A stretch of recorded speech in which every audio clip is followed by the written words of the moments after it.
দশটার বহরটা আমাদের জানা আছে, যারা ছাত্ররা বুঝতে পারেনি তারা তিনতলায় গিয়ে থেকেছে।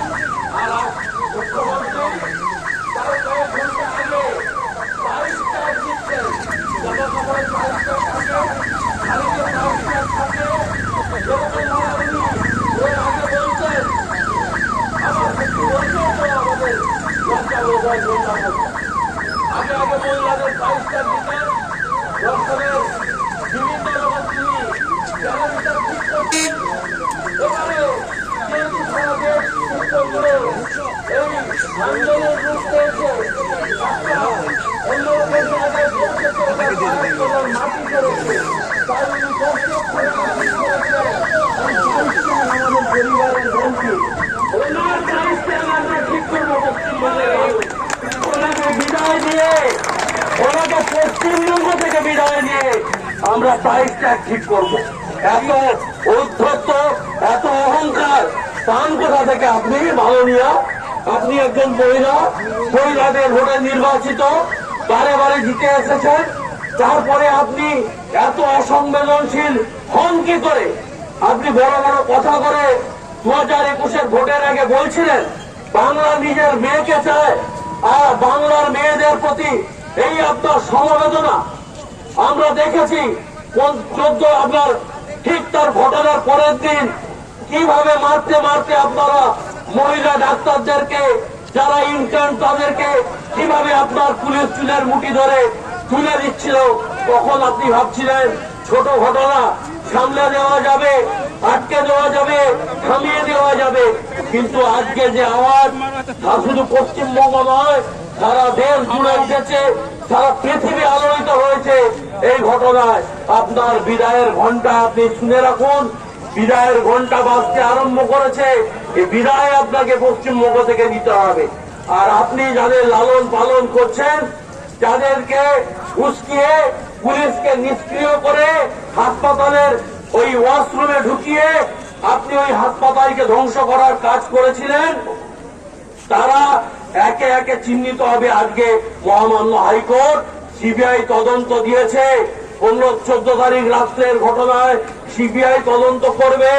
আর আপনার বসংবদ ওই যে সন্দীপ নামে যে কুলাঙ্গার আরজিকরের অধ্যক্ষ, তাকে মাঝপথ থেকে সিবিআই আজকে তুলে সিজিও কমপ্লেক্সে নিয়ে গেছে।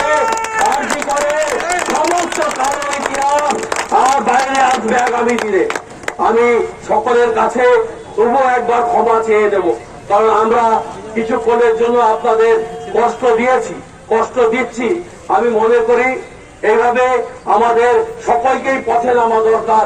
যেভাবে 14 তারিখ সারা বাংলার মায়েরা, দিদিরা, বোনেরা পথে নেমেছিলেন, রাজনৈতিক পতাকা আপনারা নেননি।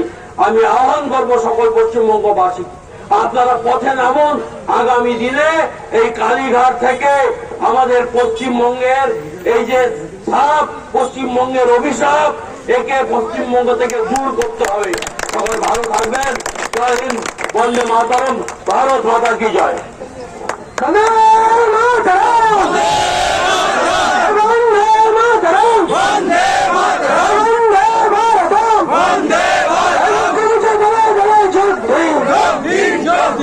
এখন আমাদের মধ্যে উপস্থিত হয়েছেন উত্তরকান্দির বিধায়িকা মাননীয়া সুমিত্রা মহোদয়া, উপস্থিত হয়েছেন কাঁথি 1 নম্বর ব্লকের সভাপতি মাননীয় অর্চনা পয়রা মহোদয়া।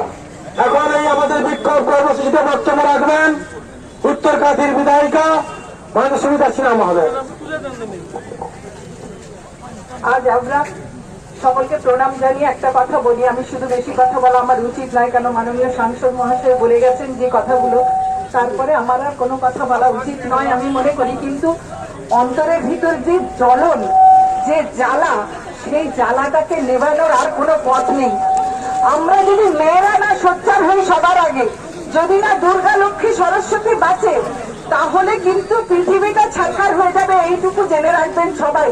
সবাইকে আঙ্গুল তুলে বলছি, বিশেষ করে আমি ওই পুলিশ মন্ত্রী, স্বাস্থ্য মন্ত্রী, মুখ্যমন্ত্রী মমতা ব্যানার্জি বলে জোর দিয়ে আমি বলছি যে আপনি আসুন, আপনি দেখুন আপনার বাড়ির সঙ্গে এবং আপনার এরকম ঘটনাটা ঘটতো তাহলে কত দাম লাগাতেন আপনি আপনার নিজের এইটুকু বলুন না। আমি বলি মমতা নামটা যে কে রেখেছিল আমার তাকে খুব দেখা দিচ্ছে। আপনার নাম মমতা রেখেছিল কে, আমার তাকে খুব দেখা দিচ্ছে। ওই মহিলা বলে বেঁচে নেই, মরে গেছেন বলে আজ এই দুর্দশা আমাদের দেখতে হচ্ছে। আপনারা ভেবে দেখুন, আপনারা ভেবে দেখুন একবার যে আমরা খালি মেয়েদের বলি যে মেয়ে বড় হচ্ছে বাড়ি থেকে বেরোবে না, কেন সেই নজর হবে না? কেন বাড়ির ছেলেমেয়েরা